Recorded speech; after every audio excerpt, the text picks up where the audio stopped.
January gardening success in the UK starts with planning, not with seed trays.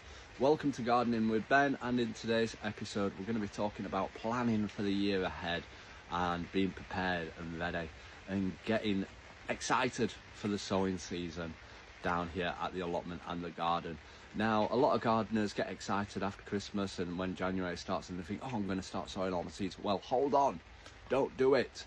Wait until March when it's a lot warmer and there's a lot more light around to get sowing all those seeds, because it'll benefit it. You may struggle to get stuff to germinate, it might grow leggy because it's not getting enough sunlight, and yeah, things will struggle. It's not always best to start things off in your house and on the windowsills. It's sometimes best to get the natural light in the greenhouse. Just wait a couple of months till March and it's perfect time for growing all the seeds. And sometimes we get a little heat wave in March, which is an ideal time for germination. So that's when I usually start off all my seeds in March. The only ones we've started are the chilies, the aubergines and the peppers, which need a longer growing period, so they're ideal ones for starting in January. Now, it's great to get all your seeds together and work out when you're going to be growing them and sowing them, and make a list of all the plants that you're going to grow this year. I've got myself a allotment logbook where I write down all the notes of when I plant it, when I sow it, when I harvest it and where I've planted it, so that I can remember when it's started, and you can look back on it the year after and see how well it did and if you're going to follow the same things this year down at the plot. So yeah, it's a great thing to try and do. If you've not got a logbook, have a look around.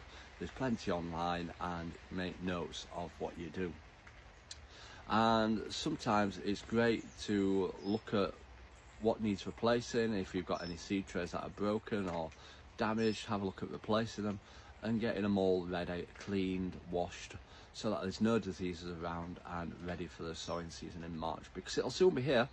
We're only a month away now and we'll be getting ready for sowing all our seeds, so it's an exciting time ahead. And it's good to plan out your layout of the plot. Like, my plot layout doesn't change, it's the same layout that I've had for years now. All we do over winter is dig them all over, clear all the weeds and get them all ready for this year. And get a piece of paper, draw your plot and write down where you're going to grow stuff, and try and not put too much in a bed, because I've done that in the past. I've put loads in and I've struggled to get in between to get them weeded, get them tidied.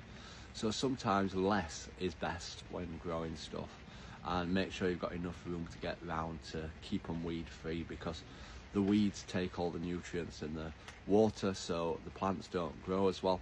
So yeah, make sure you've got plenty of growing space as well. So it's about preparing and planning, and without preparation and planning you won't get success. So spend a rainy day when it's not very nice and get ready for this year's growing season, because it's going to be here soon. It's exciting times.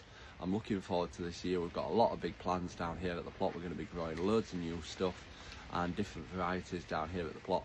So make sure you drop us a follow to stay up to date with what we're growing this year down at the plot, and when we sow it all and plant it all and harvest it all.